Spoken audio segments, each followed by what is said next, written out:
Bienvenue dans la saison 2 de Conversation, le podcast de Space. D'abord, un tout grand merci. Vous avez été nombreux à nous écouter, à partager et à réagir à la première saison. Et franchement, ça fait chaud au cœur.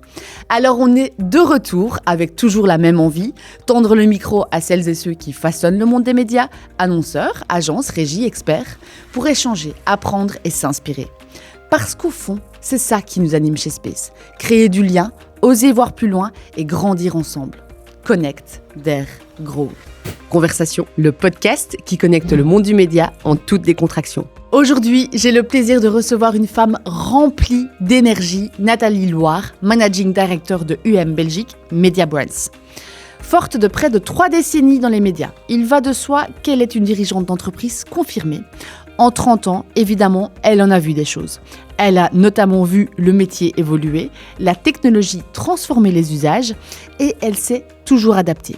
Elle est aussi une leader engagée, récemment nommée présidente de l'UMA. Elle milite pour que notre industrie valorise ses talents, accélère ses décisions et tisse des ponts entre agences, annonceurs et régies. Mais Nathalie, c'est surtout quelqu'un qui place l'humain au centre. Une bosseuse, certes, mais aussi une femme de transmission. Elle n'hésite jamais à donner de son temps pour former les plus jeunes, les accompagner et les faire grandir. Elle partage, elle fait évoluer, elle inspire. Et dans cet épisode, elle nous racontera ses débuts, son chemin chez son regard sur les transformations du secteur entre data, content, performance et sa vision pour l'avenir des agences médias en Belgique. Alors je vous en dis pas plus et je vous embarque dans une nouvelle conversation passionnante. Je vous souhaite une bonne écoute. Nathalie, est-ce que tu peux commencer par te présenter de la manière dont tu le souhaites ? Alors, je m'appelle Nathalie Loire. Je suis en effet Managing Director de je suis chez depuis 30 ans. Ah oui. Donc, j'ai commencé chez j'ai continué chez je suis toujours chez et heureuse de l'être. Et comme tu l'évoquais, je suis depuis quelques mois présidente de l'UMA. Voilà, et également présidente de la commission technique Cinéma.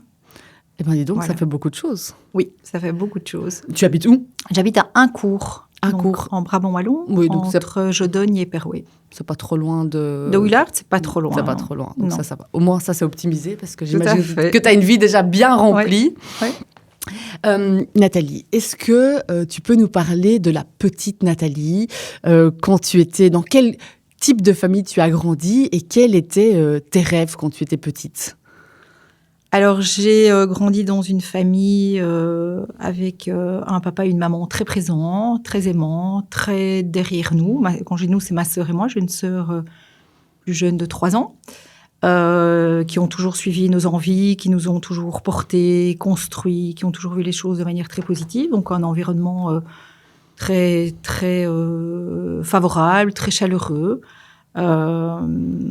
Voilà, donc mon papa était délégué commercial pour une entreprise pharmaceutique. Ok.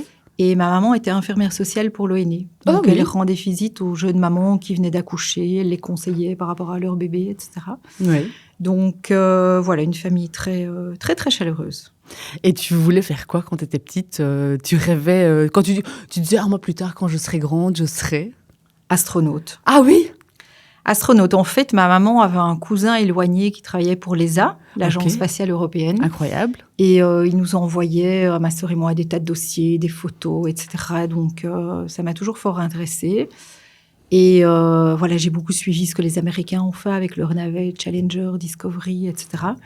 Donc, mon rêve, c'était d'être astronaute. Voilà. Et est-ce que tu vois, pendant tes humanités, tu as justement choisi l'option sciences pour... T'as fait ça jusqu'au bout ? J'étais en sciences jusqu'au bout. Études scientifiques, maths, 7 heures de maths, physique, 4 heures de physique, plus les langues. Et puis, en bout de course, ça s'est pas fait. Je dirais c'était probablement un rêve d'enfant, mais c'était un rêve très, très, très longtemps. Quand même. Oui, très longtemps. Oui. Et à quel moment est-ce que tu t'es dit, bon, je ne serai pas astronaute, mais je ferai autre chose, j'imagine au moment de l'université ? Fin de réto, très honnêtement, l'envie d'être astronaute était un peu passée.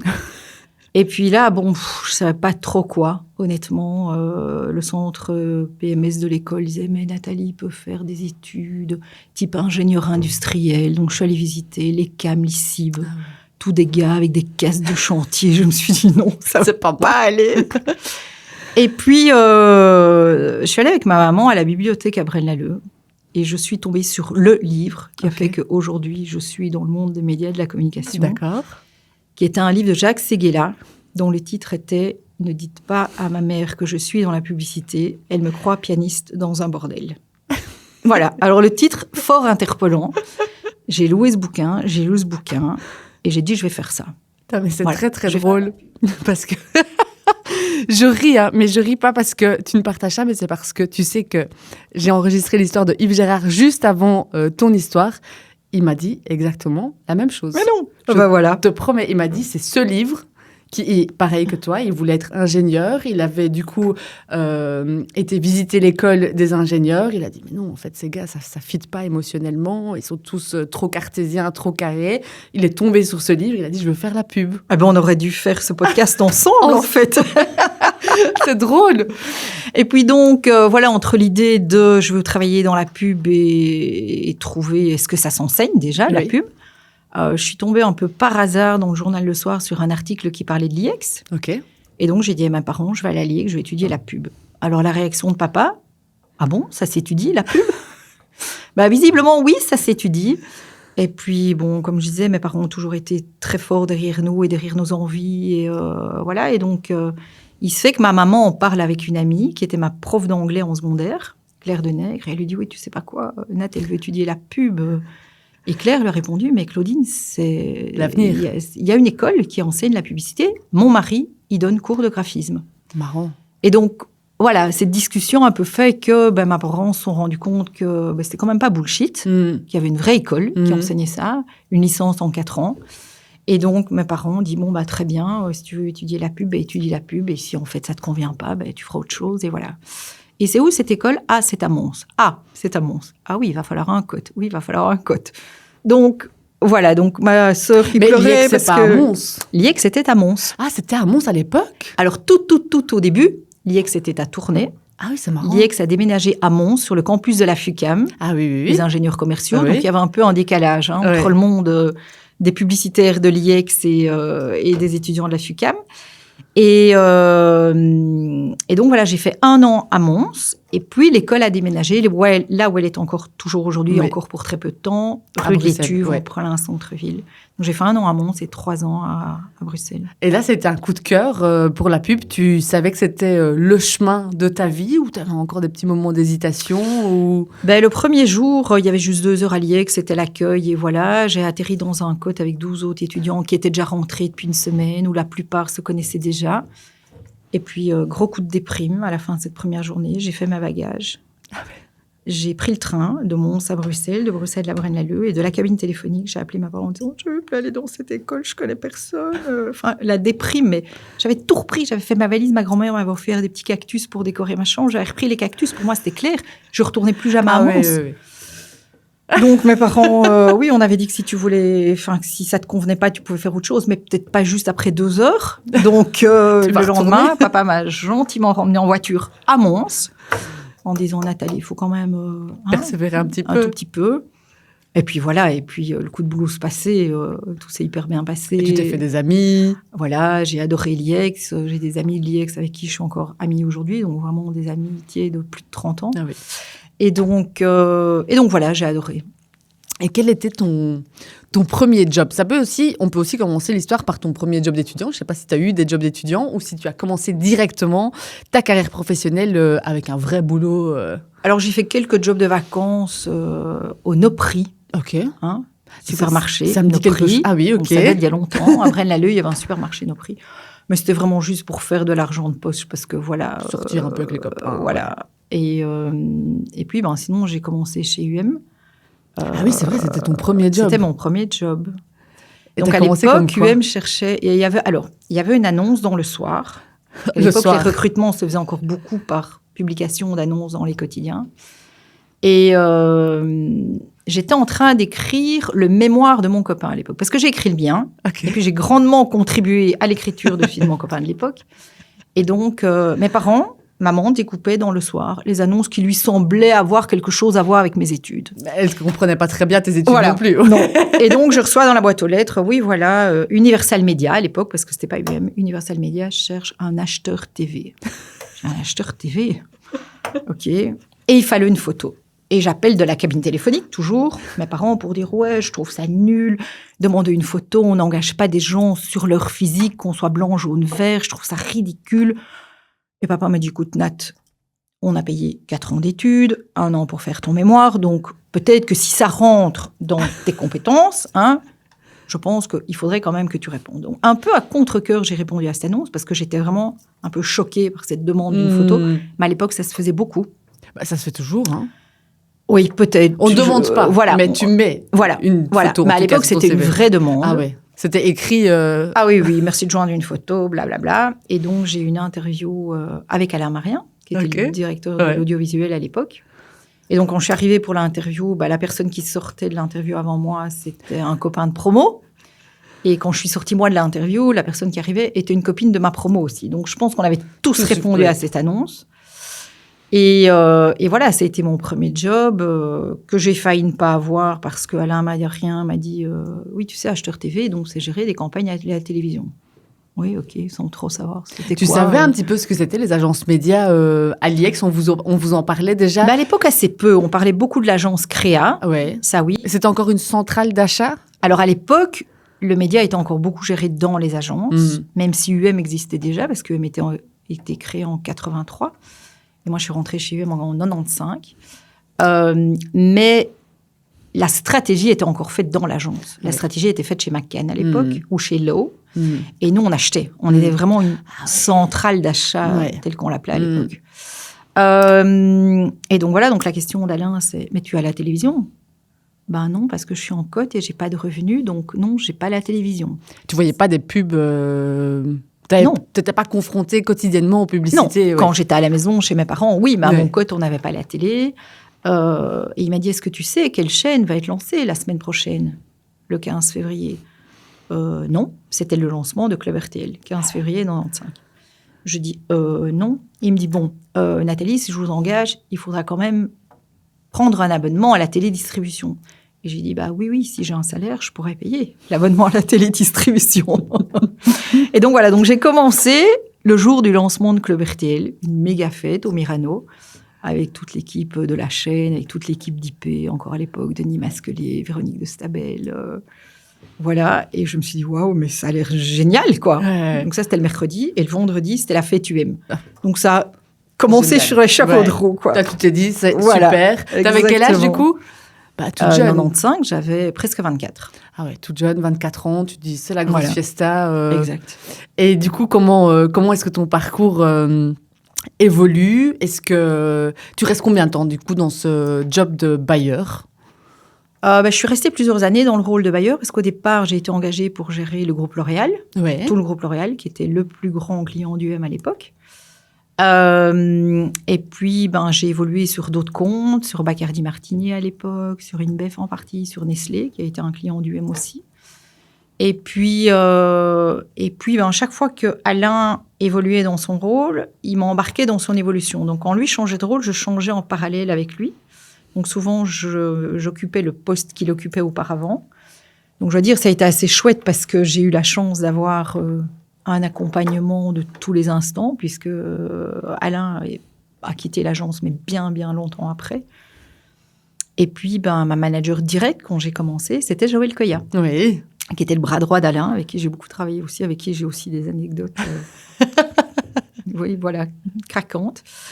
Et donc, voilà, je dirais ça a été assez confortable parce que Alain a vraiment cru en moi depuis le tout début. Et voilà, c'était génial de pouvoir travailler en duo avec quelqu'un qui avait déjà toute l'expérience qu'il avait dans le média TV et dans le média audiovisuel par la suite, donc radio et cinéma, puisqu'à l'époque, il n'y avait pas de digital. Oui, non. Donc, voilà. Ouais. Tu dirais plutôt que c'est... Est-ce que tu te qualifierais de quelqu'un d'ambitieux à l'époque? Et maintenant aussi, tu vois?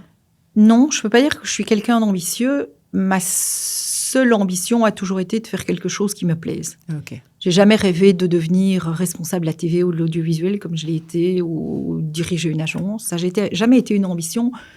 Mon ambition a toujours été de faire quelque chose qui me plaise, de me lever le matin et de me dire « Allez, je retourne à l'agence, je vois mes collègues, mes clients, on va faire des chouettes choses ensemble. » D'ailleurs, la direction de l'UM, je l'ai refusée 2 fois avant d'accepter. C'est pas vrai. Ouais. Et pourquoi, si je peux demander? parce que les conditions n'étaient pas réunies pour que je puisse faire ce rôle de manière efficace. Alors, il y a un moment donné, quand on m'a proposé ce rôle, il n'y avait pas de direction HR, il n'y avait pas de direction financière. Voilà, je ne pouvais pas tout faire non plus. Ouais. J'ai refusé avec des gens à l'international qui me proposaient ce rôle et qui ne comprenaient pas en me disant « Nathalie, you will have a card with your name and with the managing director title ». Je dis, mais what the fuck, je m'en fous complètement. Et ce gars comprenait pas que je n'avais pas d'intérêt pour la carte de visite avec le titre.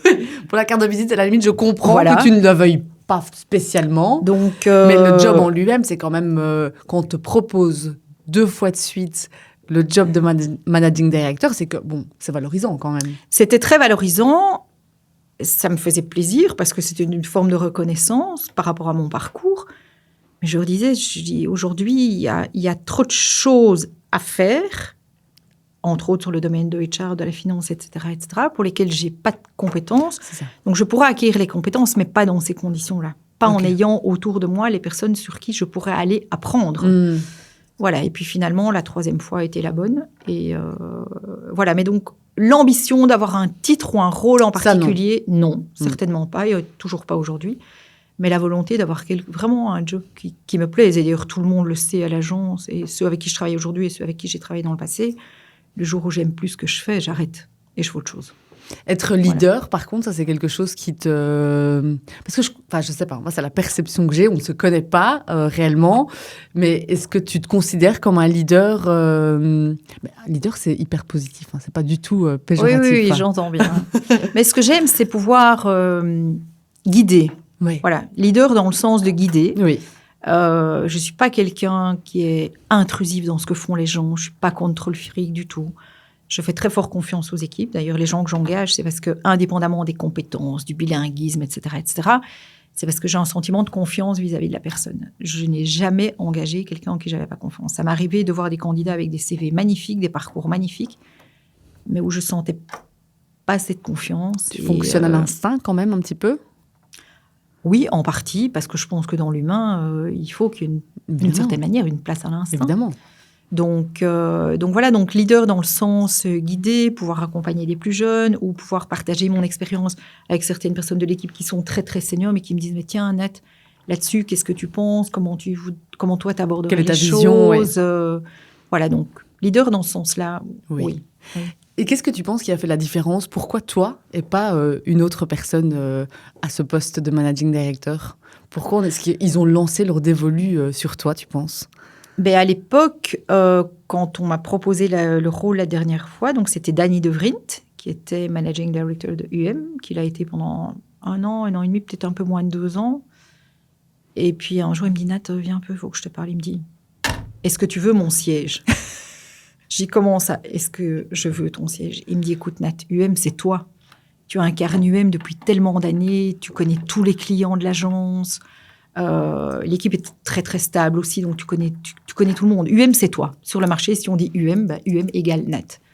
Et il me dit, moi, j'ai une idée pour faire autre chose dans l'agence, un projet que je voudrais présenter à Diederik Breyer, qui était notre CEO Benelux à l'époque.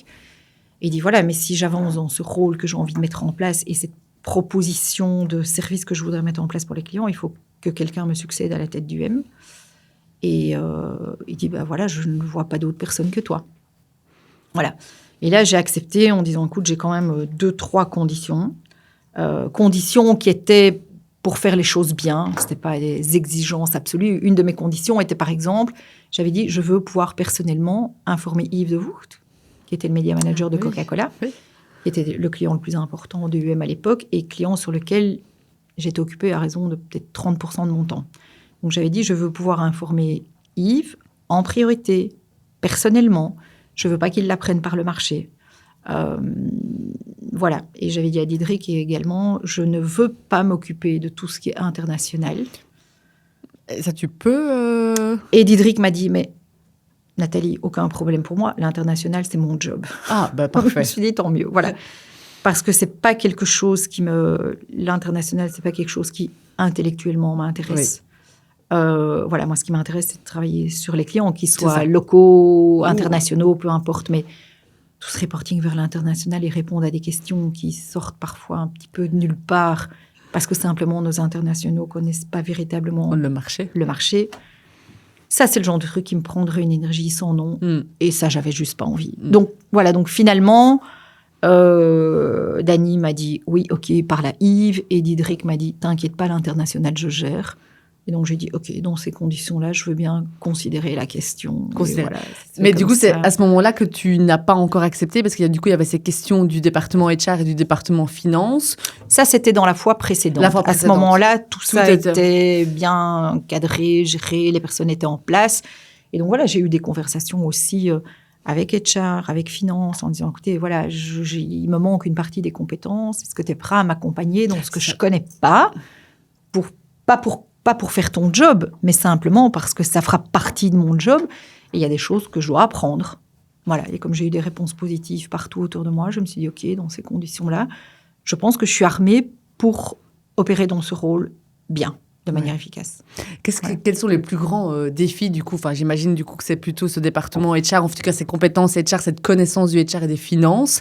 Est-ce que ça a été le plus gros défi, justement, de ta carrière? C'est d'acquérir ces compétences pour pouvoir les mettre à disposition et pouvoir contrôler, enfin, ce mot est un peu dur, mais gérer en tout cas une... Gérer, c'est pas tellement ça, parce que ça s'apprend un peu comme on apprend des choses à l'école ou à l'UNIF. Je trouve que le plus difficile dans des rôles de manager, quel qu'il soit, que ce soit CEO, MD ou peu importe, c'est gérer l'humain. Voilà, parce que quand on a fait une licence en communication, comme je l'ai fait, on n'a pas de cours de people management, de HR, voilà. Parce que parfois, dans gérer l'humain, et quand je dis gérer, c'est gérer dans le bon sens du terme, c'est encadrer, c'est coacher, c'est aider.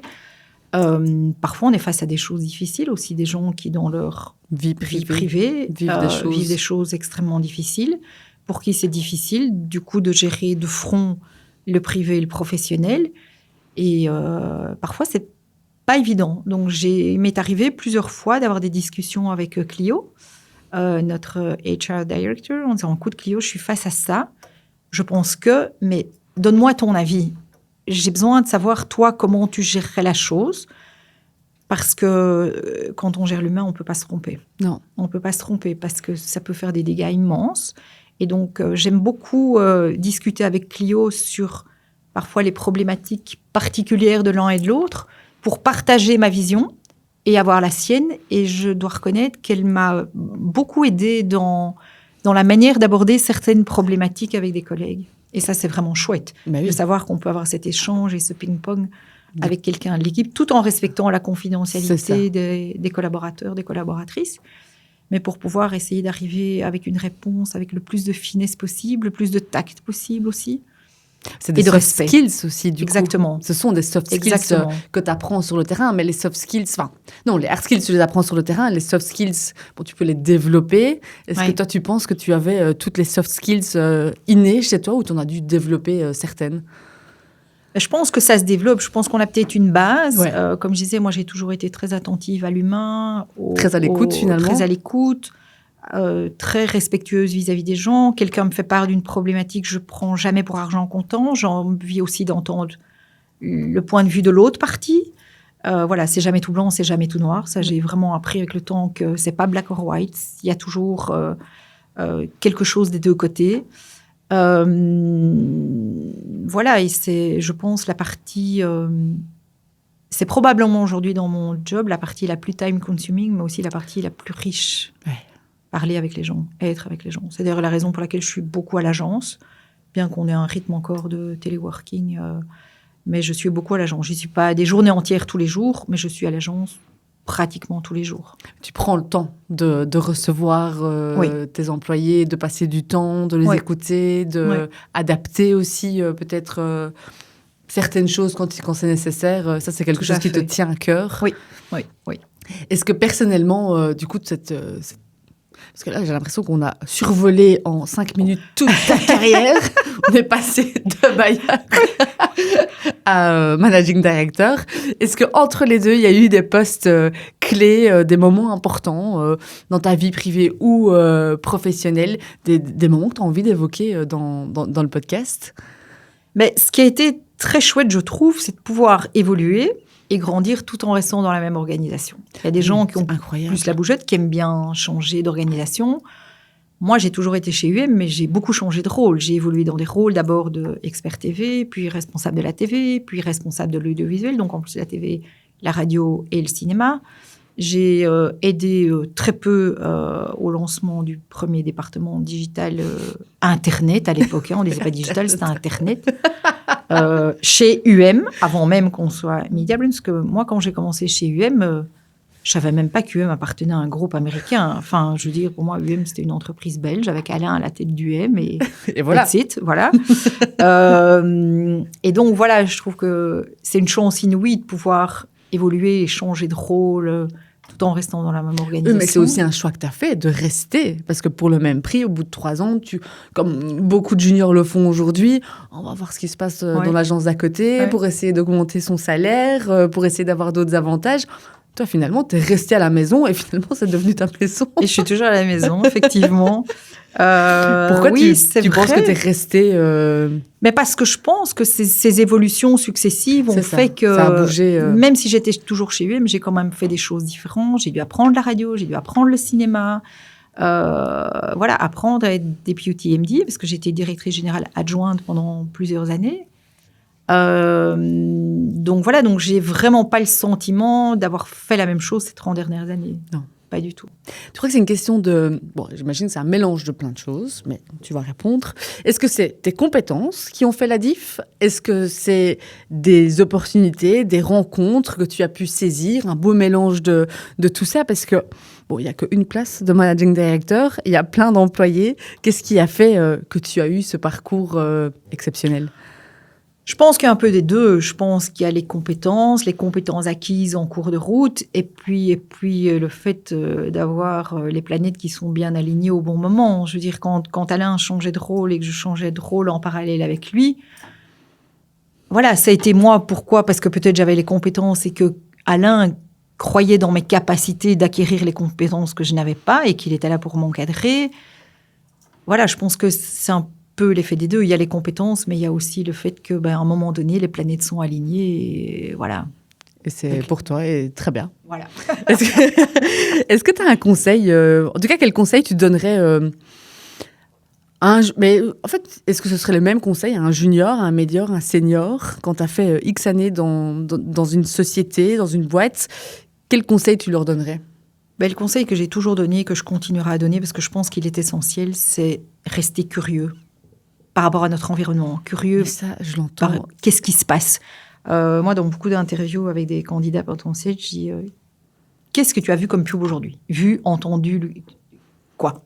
Qu'est-ce qui t'a frappé, marqué? Pourquoi? Et à la limite, peu importe le pourquoi. Le nombre de cas où les personnes que je rencontre, ah non, ce matin, non. Alors que si. Enfin, je veux dire, on sait qu'en moyenne, un individu ouest-européen, américain est exposé à 1200 stimuli publicitaires par jour. C'est pas possible contre le lever à peut-être 7 heures et une interview à 11 heures. Il est exposé à rien du tout. Voilà. Donc pour moi, c'est ça qui fait que on reste efficace, parce qu'on reste à l'affût de ce qui se passe, parce qu'on reste émerveillé de voir des belles campagnes, parfois déçu de voir des campagnes où on se dit mais qu'est-ce que c'est que ça, hein? Ça arrive aussi. Mais et d'ailleurs la tagline du M a été pendant plusieurs années, c'est plus le cas aujourd'hui, mais Curiosity works. Mm-hmm.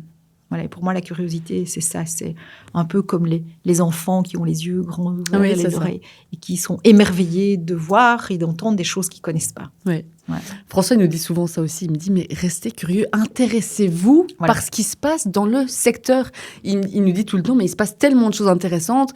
Parfois il nous envoie des articles même ou des choses qui se passent dans la presse, il nous les envoie. Et parfois je me dis punaise, si François me l'avait pas envoyé, mais je m'y serais pas arrêté. Je me dis, si François l'envoie, c'est qu'il y a quand même quelque chose derrière. Ou même parfois, il nous pose la question. Il nous dit, qu'est-ce que vous pensez de ça? Qu'est-ce que vous pensez de ça? Et je me dis, il essaye vraiment, parce que c'est vrai que tout va tellement vite, il y a tellement d'informations qu'en fait, tu zappes. Mais je pense que c'est ça qui fait la différence entre votre génération et la nôtre. C'est que vous avez pris ce pli, en fait, de vous intéresser, de lire, de poser des questions, d'avoir une opinion sur certaines choses dans l'industrie des médias. Mais c'est vrai qu'en même temps, je pense à la décharge des plus jeunes dans notre industrie. Le marché n'avait pas du tout la complexité qu'il a aujourd'hui. Hein. Il y avait quelques chaînes de C'est ça. TV, il n'y avait Aujourd'hui, pas d'Internet, de digital. Voilà, donc c'est sûr qu'on avait plus de temps. On avait plus de temps parce qu'il y avait moins de médias. En même temps, c'est ça qui fait la richesse de nos métiers aujourd'hui. La complexité fait la richesse. Mais oui. Voilà. Mais je pense que la curiosité, c'est vraiment essentiel. Moi, d'ailleurs, je commence toutes mes journées par lire MM. Je lis pas tous les articles parce que j'en ai pas le temps. Mais en tout cas, je parcours tous les titres. Je lis ce qui m'intéresse vraiment. Donc, ma journée, elle débute par 15-30 minutes de qu'est-ce qui a été spoté dans MM. C'est ça. Voilà, et je fais pareil avec la newsletter de pub début d'après-midi. Oui. Regardez, alors parfois il y a des sujets qui se recoupent, mais parfois pas. Et de me dire, oui, c'est vrai, ça, j'avais pas vu, ou telle campagne, j'ai pas vu, c'est vraiment chouette.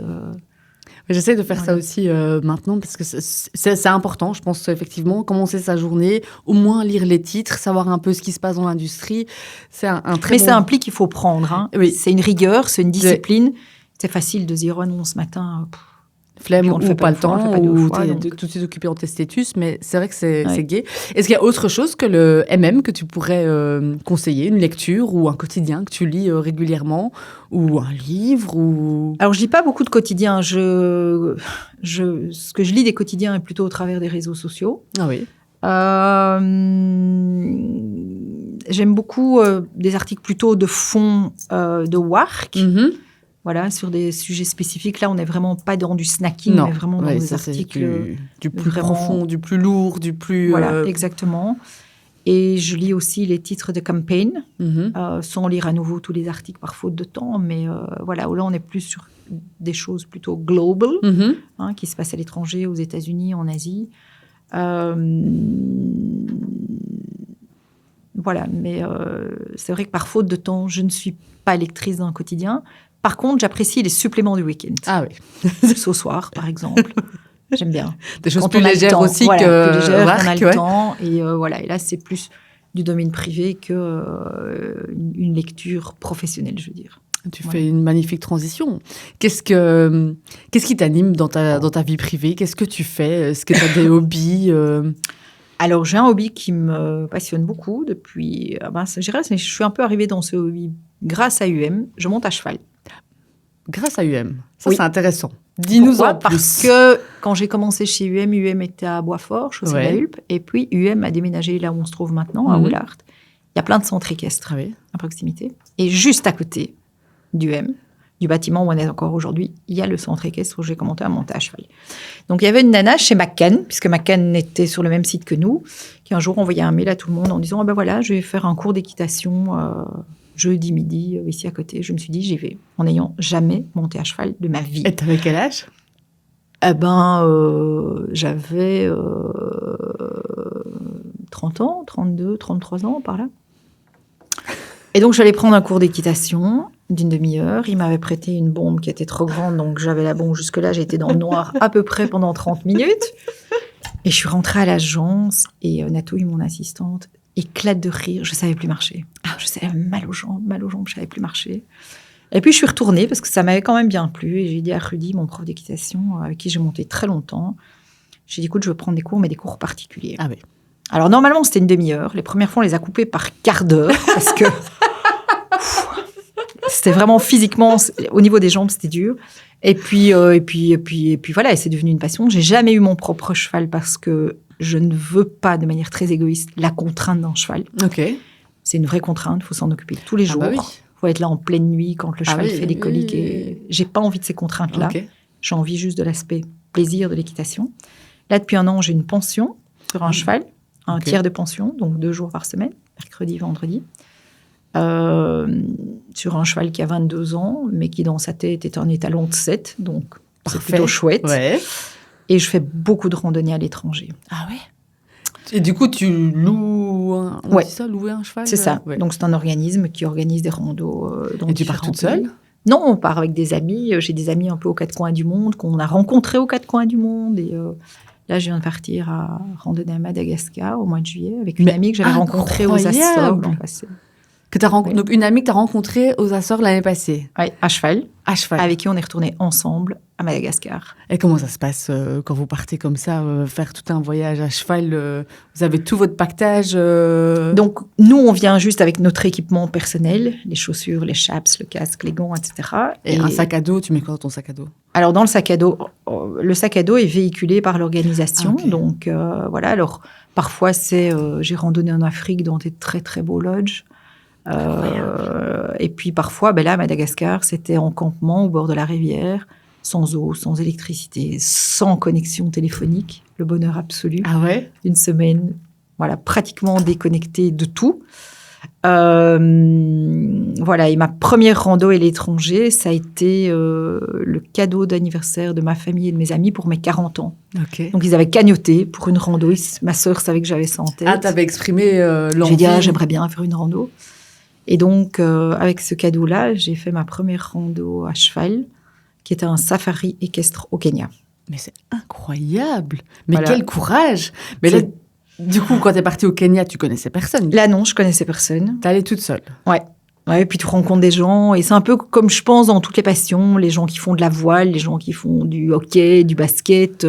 Voilà, on rencontre des gens, et puis on se retrouve dans d'autres pays, on reste une petite communauté, on dit tiens, tel moment, je vais au Costa Rica, qui vient au Costa Rica, et on se retrouve 3, 4, 5. Et raconte-nous ce premier voyage au Kenya, comment ça s'est passé? Ça a été absolument génial. C'était dans un lodge absolument sublime, comme on en trouve en Afrique. Là, on n'était pas en mode rivière. Non, on n'était pas en mode rivière du tout. Et je suis arrivée là de nuit. Et donc, il m'installe dans ma chambre, une suite gigantesque. Et le lendemain matin, je m'éveille et j'ouvre les rideaux.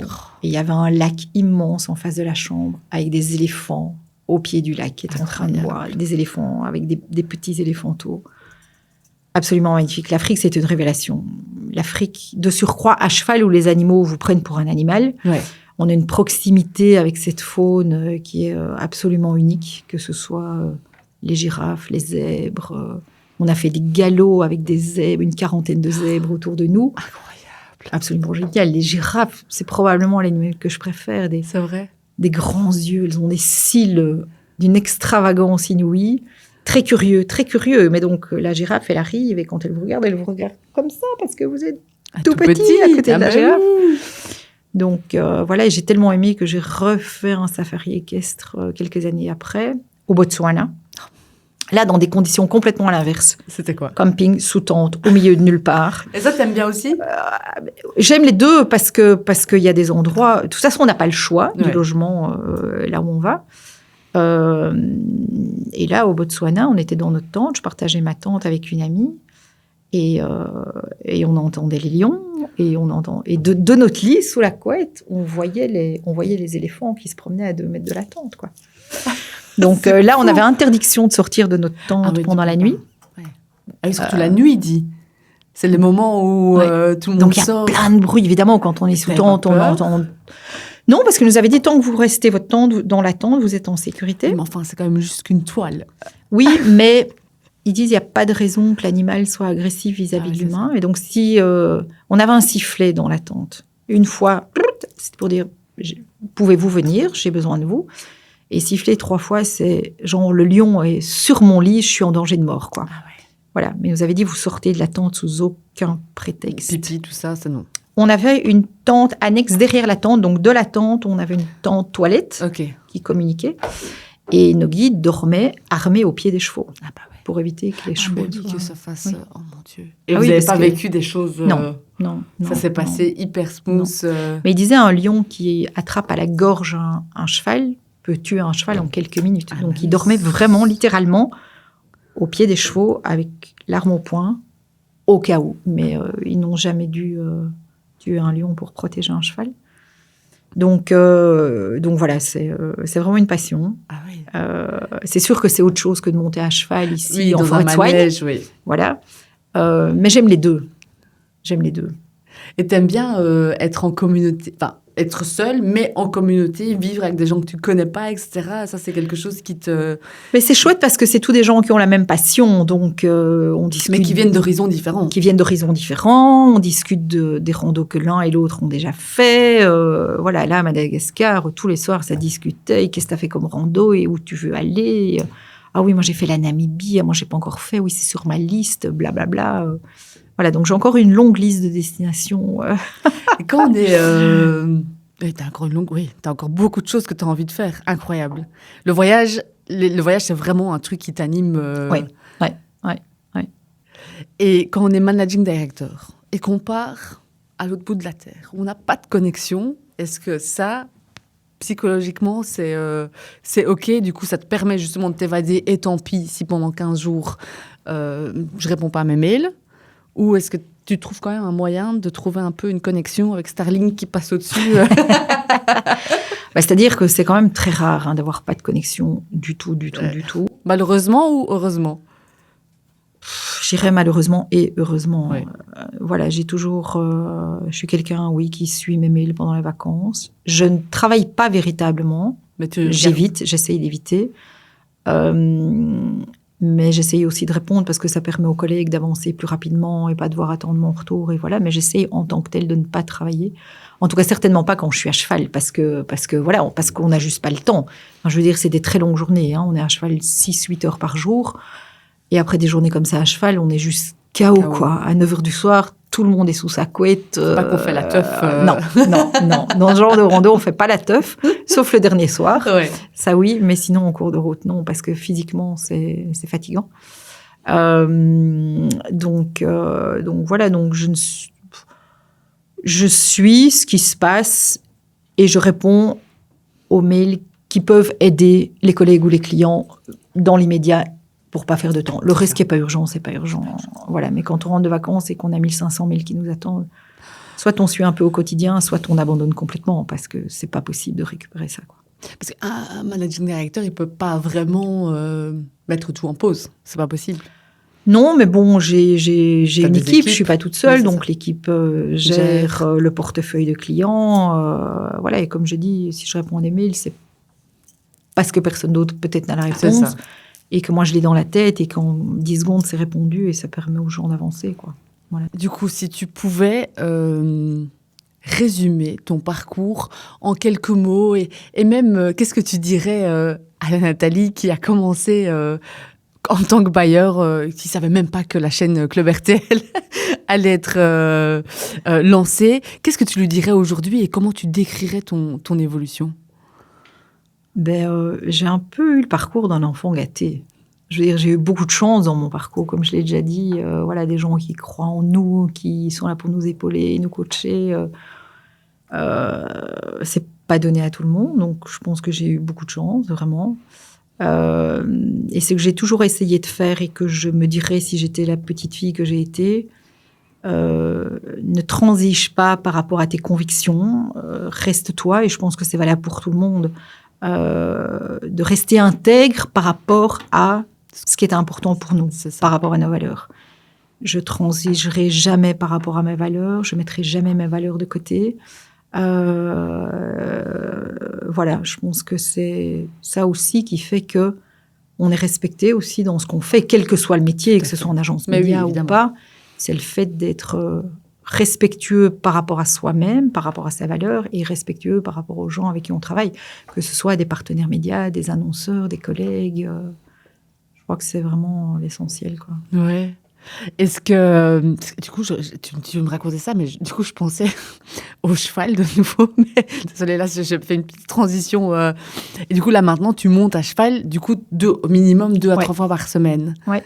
Et c'est vraiment devenu, depuis tes 40 ans, ton hobby, non, 32 ans même, depuis tes 32 ans, ton hobby principal avec le voyage et grande histoire d'amour pour... Qu'est-ce qui t'anime justement chez les chevaux? Déjà, c'est que quand on est à cheval, on doit être 100% avec son cheval. Il n'y a pas de place pour réfléchir à autre chose, au boulot ou à la famille. Non. Un cheval a une sensibilité excessivement développée. Donc, si on n'est pas 100% avec lui, il le sent. Et il commence à faire des bêtises, et il chipote, et on va aller à droite, et non, il part à gauche. Voilà.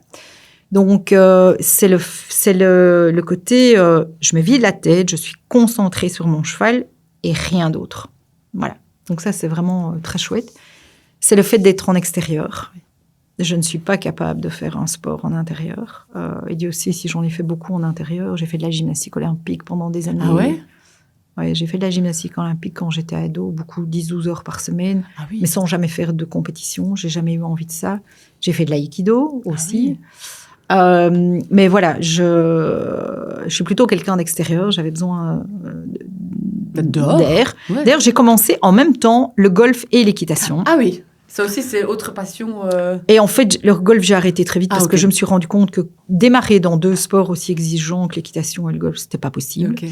Et j'avais plus d'affinité avec l'équitation, même si j'avais très mal aux jambes. Et donc, je me suis focalisée sur l'équitation, raison pour laquelle aussi j'ai passé mon permis moto il y a assez peu de temps, il y a 5-6 ans. Et donc, j'ai une moto. Et t'as une moto. Oui. Incroyable. Et donc, c'est un peu dans le même ordre d'esprit. C'est le fait d'être à l'extérieur, d'être à l'air. C'est un sentiment de liberté totale. Hein. Avec le cheval, je pars à cheval avec Polly. Je peux aller me balader 2 heures, 3 heures. On se balade en forêt, on revient. On a envie de faire une petite balade, on fait une petite balade. Il y a des jours, il est moins en forme. Des jours, moi, je suis moins en forme. Je suis fatiguée, j'ai pas envie de galoper. On se fait juste une petite balade tranquille, au pas, au trot. Et c'est un peu le respect de l'un et de l'autre. Quand le cheval n'a pas envie, il n'a pas envie. Et parfois, c'est moi qui n'ai pas envie, je n'ai pas envie. Voilà. Tu n'as jamais essayé une discipline comme le dressage ou l'obstacle? Alors, l'obstacle, j'en ai fait très peu. J'ai fait une chute qui m'a déplacé le bassin. Donc, mon prof m'a dit, Nat, je ne te conseille pas trop de continuer. Et je n'avais pas de plaisir à faire de l'obstacle. Ouais. Par contre, j'ai fait un peu de dressage. Assez peu, mais un petit peu quand même. Ça apprend la discipline. Hein. Le dressage, c'est vraiment une très, très, très bonne école. Mais voilà, moi, ce qui me plaît vraiment, c'est dire, je pars avec Polly, on est en extérieur, on va se balader. D'où mon plaisir à partir en randonnée à l'étranger, dans des grands espaces. J'ai randonné, par exemple, dans le Montana. Dans le Montana, il n'y a rien à part du bétail, des têtes de bétail. Il n'y a rien, il n'y a personne à des centaines de kilomètres à la ronde.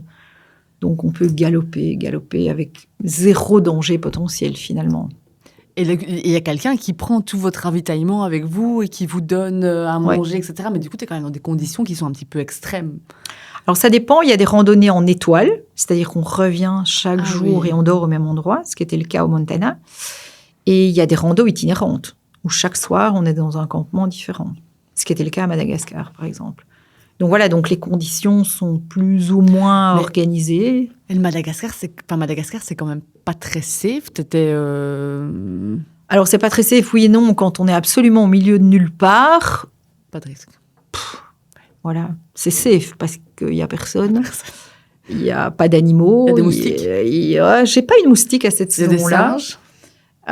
Non, dans la région où on était, il n'y avait pas de singes. Okay.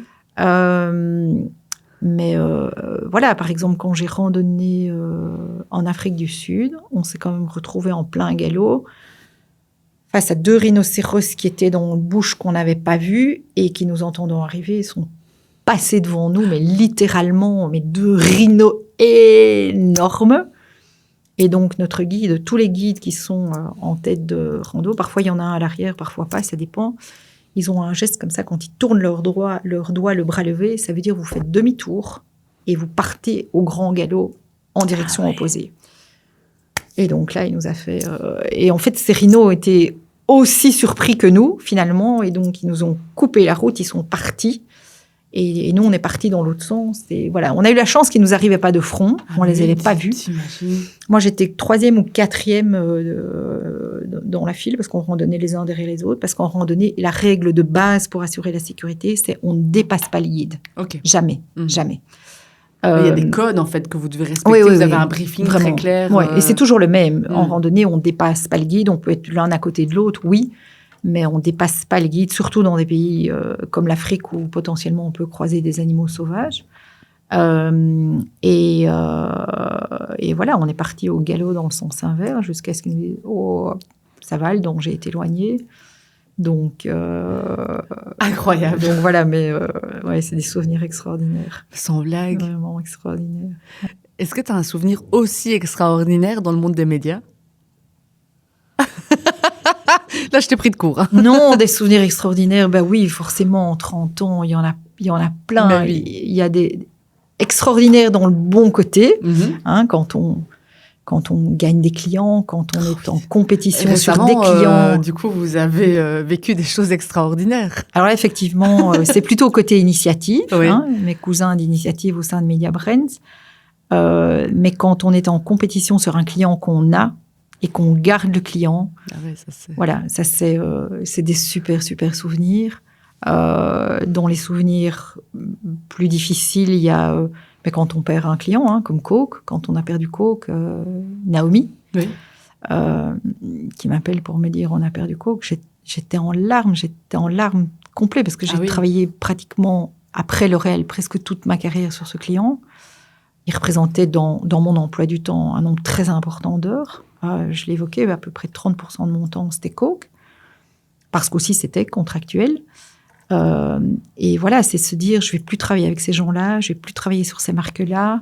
Quand on a passé tant d'années à travailler avec le client, à construire les marques, à lancer des marques. On a lancé Coke Zéro. C'est ça.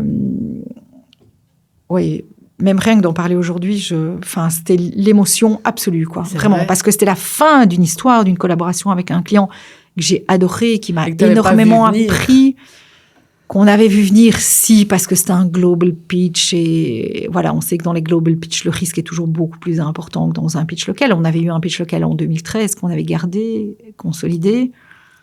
Ça, je me souviens, j'étais à Cannes, on était au festival Cannes Lions, avec Dany Devrine, qui était encore le MD du M à l'époque. Et donc, Yves nous avait dit, demain, à telle heure, on vous appelle. J'étais dans un état de stress. Oh là là. J'avais peur de perdre ce client, j'avais peur pour les équipes, j'avais peur de l'impact que ça pouvait avoir potentiellement sur des éventuels licenciements. Ah bah oui. Ça, pour moi, c'était le pire de tout. Perdre un client, indépendamment de l'aspect PNL, revenu et tout le tralala, c'est l'impact que ça peut avoir à nouveau sur l'humain. Oui. Et donc, on était dans la chambre d'hôtel avec Dany et Yves. Oh, voilà, je suis avec Jane du procurement in London. Dis-nous. Et puis, Jane a dit, on continue avec vous. Et là, j'ai perdu connaissance. Ah, vraiment? Oui. Vraiment, littéralement? Ah, Nathalie, please, 1 second. Nathalie is off. Et donc, et puis, ils ont expliqué le pourquoi de la décision. Je n'ai aucun souvenir. Aucun. J'ai un blackout complet. Je ne saurais absolument pas dire quoi. Dany avait noté tout ça. Et puis, à la fin de la conversation, ils nous disent, on doit encore appeler les autres agences. Et donc, il y a un embargo sur l'information pendant les 2 heures qui viennent. Et là, cauchemar, j'ai dit, Dany, moi, je ne sors pas de cette chambre. C'est pas possible. À Cannes, il y avait toute la concurrence. Il y avait, voilà. Donc, j'ai dit, moi, je reste ici. Je ne bouge pas de cette chambre d'hôtel pendant les 2 heures qui viennent. Je me suis remis doucement. D'abord, on a appelé l'équipe. Pour le rassurer quand même. D'abord, j'ai appelé Nathalie Van den Velde, mon assistante. Je lui ai dit, écoute, voilà, tu rassembles tout le monde. Je lui avais dit à elle, voilà, on garde, mais tu dis rien. Tu dis rien. Et donc là, à nouveau, c'est limite si je savais parler, tellement j'étais encore sous le choc de la nouvelle. Et puis, 2 heures après, Dany et moi, on a quitté la chambre, on était descendu au rez-de-chaussée. Et la première personne sur qui je tombe, Alain Marien, qui était au bar de l'hôtel, qui avait appris déjà la nouvelle et qui avait déjà commandé un magnum de champagne pour fêter ça. Voilà. Et puis, je partageais ma chambre avec Sylvie Hirzi. Et j'avais dit, écoute, Syl, il faut que tu prennes soin de moi. J'ai dit, parce que ça ne va pas aller. J'ai dit, il faut que tu prennes soin de moi, que cette nuit, tu me ramènes à l'hôtel, que voilà. Et en fait, on a tellement célébré ça avec Alain, avec plein d'autres gens après, parce que la nouvelle s'était propagée sur la croisette, que le lendemain, je m'éveille, j'ouvre un œil et puis Syl qui me dit, Choupette, t'inquiète, tout va bien. Tu es à l'hôtel à côté de moi.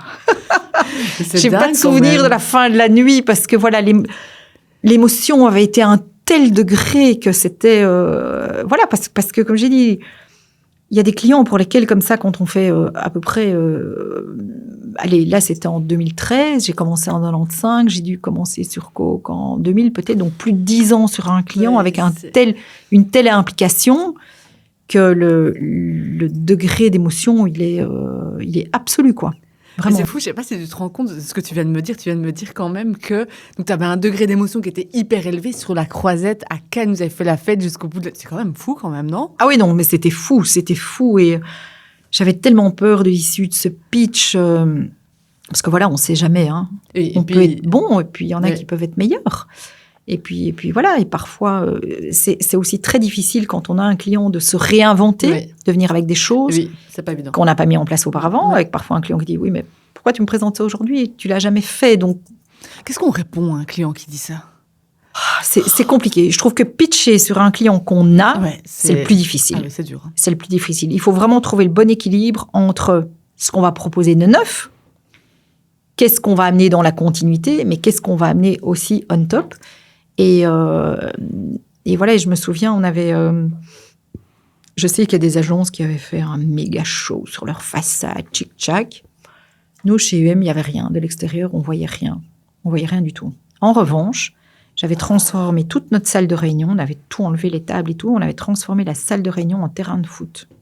Donc, j'avais fait installer du gazon. J'avais rêvé d'avoir du vrai gazon, mais la boîte d'événements m'avait dit « Nat, ça tu rêves. » La présentation, c'était un lundi. Il m'avait dit « Le gazon, il va être tout cuit lundi matin. On ne peut pas l'arroser, évidemment. Hein. Bon. » Donc, il m'avait installé un beau gazon.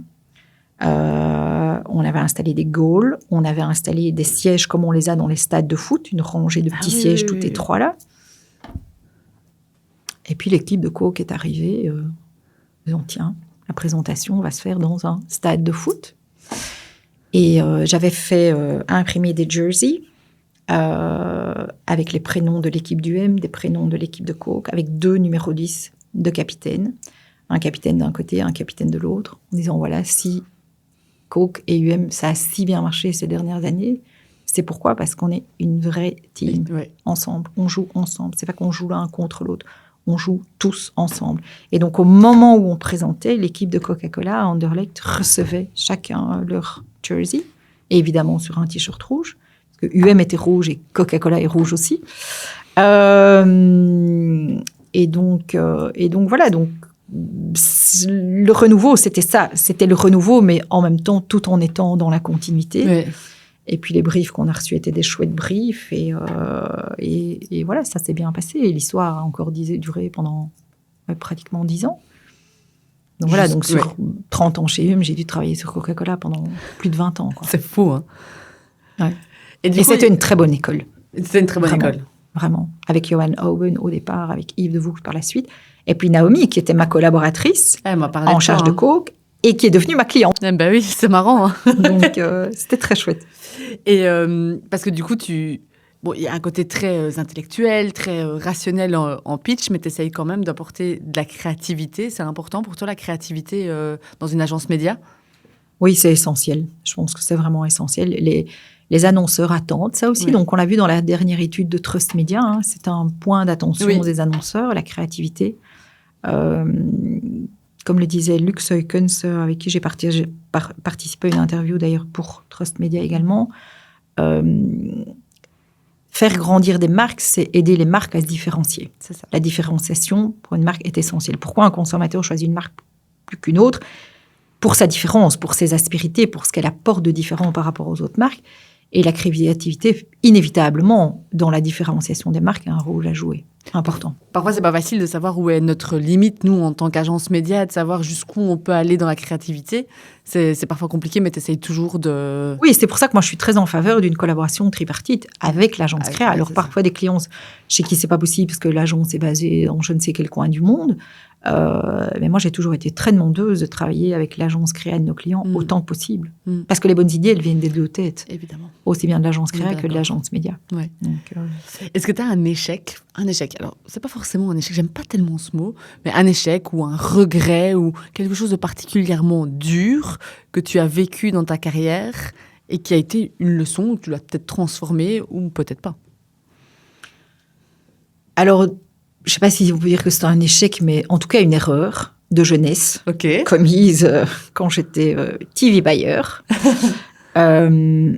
On avait pour L'Oréal un contrat de sponsoring des films du lundi soir sur la RTBF. Un contrat à l'année. Et donc, avec toutes les divisions du groupe L'Oréal, que ce soit mass market ou coiffure ou pharma, chaque semaine, on décidait, c'est cette semaine-ci ou ce mois-ci, telle marque qui va sponsoriser les films du lundi. Et donc, c'était ma responsabilité, puisque j'étais l'expert TV en charge, le TV Bailleur à l'époque, en charge de L'Oréal. Et puis, à un mois donné, on décide avec Garnier, ça sera Ultradoux qui sera sponsor des films de ce mois-ci. Et Ultradoux avait à l'époque une magnifique campagne avec une petite fille toute blonde avec des bouclettes. Voilà. Ouais. Ultradoux ne pique pas les yeux et évite les nœuds. Oui. Dans les 4 films du mois, il y avait un film sur l'inceste. Voilà, avec mon billboard avant, après. Donc, j'avais lu les résumés de films, mais visiblement pas suffisamment. Et donc, le lendemain, il y avait un article dans Le Soir. Et donc, Alain Marien arrive avec le journal Nat. Et je me dis, au secours. Au secours. Je me suis dit, là, je suis virée. C'est gravissime comme erreur.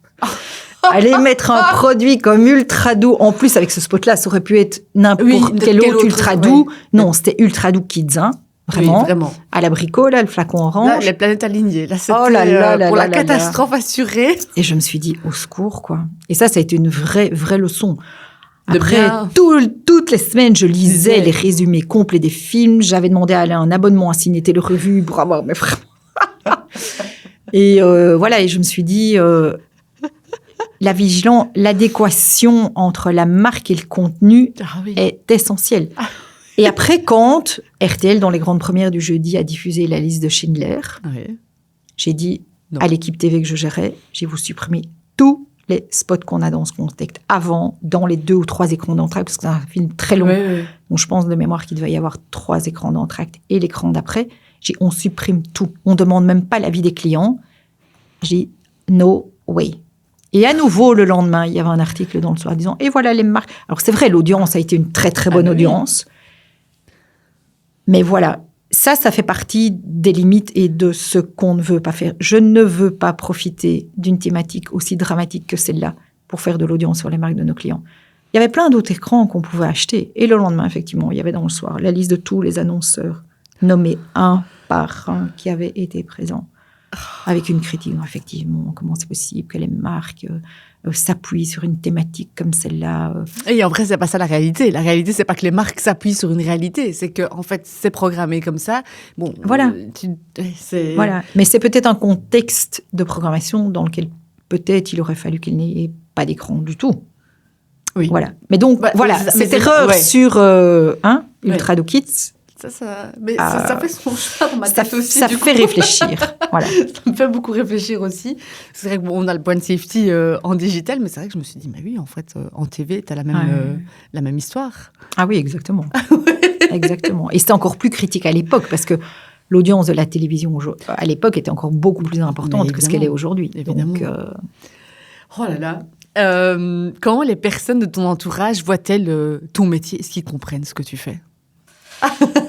Alors, ma grand-mère, qui vivait en Provence, elle, dans sa tête, le résumé, c'était simple, je travaillais pour L'Oréal. Ah oui, bah oui. Et donc, elle achetait plus que des produits de L'Oréal. Alors, à l'époque, il n'y avait pas de portable et tout ça, donc parfois, elle m'appelait, elle disait, ma petite chérie, cette marque-là, c'est L'Oréal ou c'est pas L'Oréal? Ah non, mais ça, c'est pas L'Oréal. Ah, ok. Et puis, quand elle a été en maison de retraite... Elle buvait du coca? Elle faisait, en fait, la maison de retraite acheter pour elle les produits qu'elle demandait. Et donc, elle faisait une liste, et puis quand j'allais voir ma grand-mère pendant les vacances, la maison de retraite, mais c'est vous la petite fille de Madame Rousselet qui travaille chez L'Oréal? Je dis, oui, c'est un peu ça. C'est pas aussi simple que ça, mais c'est un peu ça. Oui, parce que elle nous avait demandé une marque de shampoing, on l'avait pas trouvé, on avait pris autre chose. Elle a dit, ça, je veux pas, c'est pas L'Oréal. Voilà.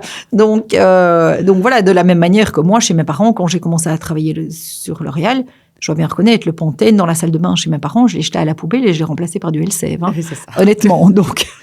Est-ce que tu bois plus de coca que quelqu'un d'autre? J'ai jamais été une grande buveuse de soft drink, de manière générale, mais si j'en bois un, c'est Coke Light, comme Naomi. Ouais. On est fan de Coca-Cola Light, toutes les deux. Et voilà, je lui ai dit, j'ai beaucoup de frustration parce qu'on le trouve quand même de moins en moins dans le RECA. Coke Zéro maintenant, tout le temps, ouais. Mais elle et moi, on est toutes les deux fans de Coca-Cola Light. Ouais. Des personnes ou une personnalité qui t'inspire aujourd'hui. Alors, ça peut être une personne dans le monde de la publicité ou quelqu'un totalement en dehors du monde de la publicité. Alors, une femme qui m'a toujours interpellée, inspirante par la carrière qu'elle a eue, qui est décédée aujourd'hui, c'est Florence Artaud. Ok. La navigatrice. Oui, oui, oui. La fille de Monsieur Artaud, qui était éditeur de livres et qui éditait des livres écrits par des grands navigateurs. Oui. Voilà, elle a une vie absolument... une vie comme on n'en trouve que dans les romans, hein, très honnêtement. Elle a été la première femme à gagner la Route du Rhum, Oui. donc une course en solitaire de Saint-Malo vers Pointe-à-Pitre, en Guadeloupe, dans un monde de mecs. Oui, c'est ça. Où elle a été... voilà, elle n'a pas été aidée, clairement pas. Et voilà, je trouve qu'elle a une vie extraordinaire de volonté, d'enfoncer les portes quand il a fallu le faire. Elle s'est battue pour avoir le bateau dont elle rêvait, Pierre Ier. Il y a une société immobilière française qui l'a suivie dans ce délire, parce qu'effectivement, à l'époque, c'était un vrai délire. Cette histoire, je ne sais plus si c'est quelqu'un qui me l'a racontée ou si je l'ai entendue dans un podcast, mais elle m'a aussi fascinée complètement. Mais je crois que c'est plus... Tu connais le podcast des baladeurs ? Non. Bon, je t'en parlerai après, parce que je pense que ça va te fasciner. Ok. Parce que t'as quand même une âme d'aventurière, finalement. Un peu, ouais. Je laisse terminer ton histoire. Donc, voilà, j'ai moi-même fait de la voile avec ma marraine et mon oncle qui ont un voilier, Ah oui. qui aujourd'hui naviguent plus parce que voilà, ils sont plus âgés, mais avec qui j'ai pas mal navigué. J'ai un ami qui a participé au Vendée Globe. Incroyable. Donc, qui est une course autour du monde. Ah oui, oui. Là, autour du monde, donc c'est 3 mois à peu près. Autour du monde, sans escale, sans assistance. Tu rêverais de faire quelque chose comme ça ? Je rêverais de faire une transatlantique. Ah oui. Une course autour du monde, peut-être pas, parce que c'est vraiment long, mais faire une transatlantique... Toute seule Non. Non. Non, parce que j'ai pas du tout les compétences pour naviguer. J'aime naviguer, mais je ne suis pas une navigatrice. Mais voilà, mais Florence... elle a été la première sur beaucoup de choses. Oui. C'est une fille sauvage qui s'est battue, qui aussi a perdu ses sponsors parce qu'elle était extrême d'extrême. Hein. Quand elle est arrivée à Pointe-à-Pitre, au départ, elle arrivait là-bas, elle ne savait même pas qu'elle gagnait. Parce qu'elle avait perdu connaissance, elle avait fait une très grosse hémorragie pendant sa traversée. Elle ne le savait pas, mais elle était enceinte et en fait, elle venait de perdre son bébé. Donc, elle avait perdu connaissance pendant plus de 2 jours. Son bateau s'était dérouté. Enfin bon... Et elle a appris seulement en arrivant à Pointe-à-Pitre qu'en fait, elle était la première, qu'elle avait gagné, Incroyable. malgré tout ce qui lui était arrivé. Et donc, voilà, quand elle est arrivée là, elle a bu plus que de raison pendant des jours et des jours et des jours. Et donc, l'image que les médias en ont reflétée, c'était évidemment Florence Artaud, la victoire, etc. Mais c'était aussi tous les excès de cette femme qui ont fait que certains sponsors ont dit oui, effectivement, elle a gagné, mais on ne veut plus la suivre à cause de tout ça. Voilà, et elle est décédée accidentellement dans un accident d'hélicoptère en Argentine. Elle partait en Argentine avec 2 autres Français dans le cadre d'un tournage pour une émission de TF1. Et leur hélicoptère s'est écrasé en Argentine. Et elle avait écrit un livre qui, en fait, est sorti 10 jours après son décès, en fait. Voilà. Ce soir, la mer est noire. Et elle explique toute sa carrière. Elle a failli mourir en mer. Elle traversait... en fait, ses parents avaient une maison du côté du Cap d'Antibes. Okay. Elle a appris à naviguer là-bas, en Méditerranée, avec son frère aîné, principalement, qui s'est suicidé, d'ailleurs, sur leur bateau. Donc, c'était un grand choc pour elle. Quelle vie. Et elle naviguait seule vers le Cap Corse. Et en fait, elle est tombée de son bateau. Ce qui l'a sauvée, c'est qu'elle avait son équipement, son ciré. Elle avait une lampe frontale. Et dans son ciré, dans la poche de son ciré, elle le savait même pas qu'il était là. Elle avait dans la poche de son ciré un téléphone étanche. OK. Et donc, elle est tombée à l'eau en pleine nuit. En pleine nuit, elle a appelé sa maman. Et sa maman a appelé les secours en mer qui sont venus la chercher et qui ont réussi à l'identifier grâce à la géolocalisation de son téléphone. Incroyable. Elle a passé quand même 3h30 dans une eau froide qui l'a amenée en hypothermie. Elle a été emmenée à l'hôpital de Bastia et le lendemain, la seule chose qu'elle voulait faire, c'était récupérer son bateau, retrouver son bateau. Donc voilà, tout ça pour dire que c'était une femme d'une volonté inouïe, qui a eu quand même des gros chocs dans sa vie, mais qui malgré tout est toujours passée au-dessus. Et qui est une fille inspirante par ses réalisations, mais aussi par ses excès quelque part. Ouais. Parce qu'elle était... cet ami dont je parle, qui a fait le Vendée Globe, il la connaît, il l'a fréquentée à l'époque. elle était l'excès absolu. Voilà. Ça te fascine quelque part, les gens qui sont un petit peu dans l'excès? C'est-à-dire que ce qui me fascine, c'est pas l'excès en tant que tel, c'est le fait d'oser. D'oser, de se dire, mais je le fais, personne ne veut me suivre, tant pis, je m'en fous, j'y vais quand même. Ouais. Voilà. Et c'est une femme que je regrette de ne pas avoir rencontrée. Ok. Ouais. C'est très intéressant. Ben, du coup, si tu peux déjeuner avec quelqu'un, j'imagine que c'est avec elle? Ou tu choisirais quelqu'un d'autre? Alors, ça aurait pu être avec elle. Là, aujourd'hui, je dirais, ce serait plutôt déjeuner avec mes parents. Oh.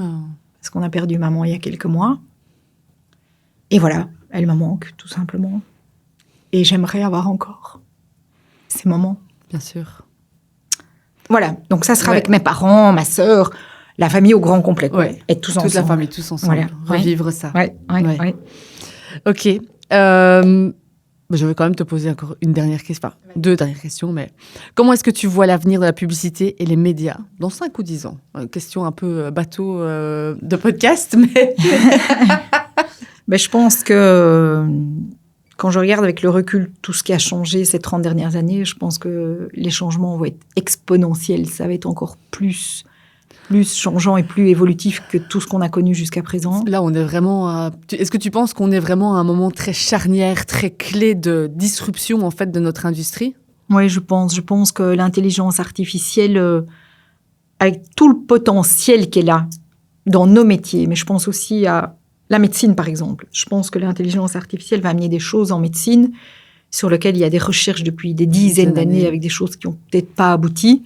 Je pense que voilà, ça va nous amener plein de bonnes choses. Je pense qu'il faut être vigilant aussi par rapport au biais que peut avoir l'intelligence artificielle et l'automatisation de manière générale. Mais d'où l'intérêt de rester curieux et d'avoir une opinion... Exactement. Et d'être critique par rapport à toute cette technologie. Oui. Savoir les utiliser à bon escient, savoir en reconnaître les limites pas technologiques, parce que je pense que sur le plan tech, il n'y a pas de limite. Non. Mais le danger est peut-être que tous ces algorithmes nous amènent à une certaine forme d'uniformisation, alors que ce dont les marques ont cruellement besoin, c'est de la différenciation. Tout à fait. Oui. Voilà. Mais je pense que ce qui nous attend, et on est déjà dedans, ça va être d'une richesse incroyable. Mais à nouveau, encore faut-il être curieux et s'y intéresser. Et l'utiliser correctement. Voilà, exactement. Est-ce qu'il y a quelque chose qui te tient particulièrement à cœur pour l'instant? Ça peut être un projet, ça peut être une cause, ça peut être dans le monde professionnel ou dans ta vie privée. Ce qui me tient particulièrement à cœur dans l'aspect professionnel, c'est ce qu'on fait avec UM au niveau global, le UM Impact Day. Okay. Donc, c'est un jour, habituellement au mois de juillet, où on ferme tous les UM dans le monde et où on consacre dans chaque pays une journée à une bonne cause. Ok. Voilà. Et là, depuis 2 ans, nous sommes allés au Bateau Ivre, qui est un organisme qui accueille des enfants qui sont temporairement retirés de leur famille pour le bien de tous, les enfants et les parents. Et voilà, ça fait 2 ans qu'on va là-bas. Et là, cette année, moi, j'ai aidé un petit garçon à mettre de l'or dans sa chambre. Je peux vous dire qu'il y avait du boulot. Ah ouais. Mettre de l'or dans sa chambre, monter des armoires. Voilà, cet organisme a cruellement besoin d'aide, donc ils ont de l'aide tout le temps. Mais là, c'est chouette parce qu'on arrive à une quinzaine, une journée entière. Et voilà, et ça, c'est très, très sympa. Et sinon, sur le plan privé, c'est de continuer à trouver le bon équilibre entre le privé et le professionnel. Et ce qui est pour moi le plus important, c'est vraiment accorder du temps avant qu'il soit trop tard à sa famille, à ses proches, à ses amis. Là, avec le décès de maman, je me dis, mais c'est essentiel. Il faut profiter tant qu'on peut profiter. Quand nos parents sont plus là ou nos amis sont plus là, j'ai perdu quelques amis récemment aussi, c'est-à-dire il faut profiter chaque instant dont on peut profiter, il faut en profiter tant qu'on peut le faire et pas se dire « je ferai demain ». Depuis, je suis beaucoup plus encore qu'avant dans le mindset « je fais maintenant ». J'ai la possibilité de faire maintenant, je fais maintenant tout de suite. Ça a été un petit wake-up call où tu disais peut-être que tu passais à côté de certaines choses, où tu donnais la priorité à certaines choses qui n'étaient pas l'essentiel? Pas que je passais à côté ou que je donnais pas la priorité, mais c'était peut-être la priorité 2. Oui. Aujourd'hui, c'est la priorité 1, clairement. Ouais. Merci pour ça. Un livre ou un podcast que tu voudrais nous conseiller? Alors, pardon, mais je suis pas très podcast. C'est très... Ok, voilà. Donc, très podcast. Je trouve ça très chouette de faire ce podcast avec toi. J'en ai écouté plusieurs. Je trouve ça vraiment très, très sympa. J'en ai écouté pas mal dans la voiture ces derniers temps. Mais moi, j'aime bien le papier. Ok. J'aime bien les livres papier. J'aime pas les liseuses. Quand je suis en vacances, j'aime bien avoir un livre avec les pages cornées qui sentent la crème solaire, avec des gouttes d'eau où à un moment on voit plus le texte parce que voilà, le livre il a un peu pris l'eau de mer. Voilà. Et dernier livre que j'ai lu cet été, c'était un des livres de Florence Artaud, parce qu'il y en a plusieurs qui sont sortis. Et j'étais sur l'île des Ambiers, donc île du groupe Paul Ricard. Ok. Et j'ai acheté là-bas sur l'île un livre qui raconte l'histoire de Paul Ricard, le créateur de la société Paul Ricard, qui était aussi un avant-gardiste en matière de business, en matière de people management. Voilà, il y a d'ailleurs des panneaux partout sur l'île, en tout cas quand on arrive sur l'île, ces panneaux qui expliquent l'histoire de Paul Ricard et comment il a construit son business. Et voilà. Donc j'ai acheté ce livre-là. Je ne l'ai pas encore lu, mais voilà, c'est sur ma liste pour les semaines qui viennent. Génial. La toute dernière question, la question signature du podcast, c'est est-ce que tu es plutôt connect, dare ou grow? Alors moi, je serais plus les trois par définition, mais si je dois donner un choix, c'est connect. Connect. C'est vraiment connect parce que c'est connecter les gens, connecter les data, connecter les tech. Voilà, tout. Ouais. On est connecté. Voilà, et c'est connecter, mais parfois aussi savoir se déconnecter quand il faut pour vivre autre chose que d'être connecté, tout simplement, quoi. Tout à fait. Voilà. Nathalie, je te souhaite, mais alors, encore une tonne de magnifiques voyages. Franchement, j'aimerais bien que tu puisses m'en raconter d'autres. Je te souhaite vraiment, mais tellement de temps d'évasion et de bonheur sur ton cheval avec cette équipe. C'était incroyable. Merci beaucoup d'avoir partagé tout ça. Avec grand plaisir. Et merci à François pour l'invitation, parce que c'est lui qui m'a dit, voilà Nat, est-ce qu'en tant que présidente de l'UMA... Et j'avais même suggéré de le faire ensemble, puisqu'il est vice-président de l'UMA. Il m'a dit non, c'est pas l'idée... Voilà, on n'en a pas parlé. Merci à lui et merci à toi. Oui, mais merci à toi. Parce que c'était vraiment chouette. Oh, trop bien. Vraiment sympa. À bientôt. Merci beaucoup. C'est déjà la fin de cet épisode de conversation. J'espère que cet épisode vous aura plu. Si c'est le cas, n'hésitez pas à partager l'épisode autour de vous, à vous abonner et à noter le podcast en y mettant 5 étoiles par exemple sur votre plateforme d'écoute préférée. C'est la meilleure façon de nous soutenir et de faire grandir le podcast. Bref, faites tout ce qui fait vibrer l'algorithme. Conversation, le podcast qui connecte le monde du média en toute décontraction.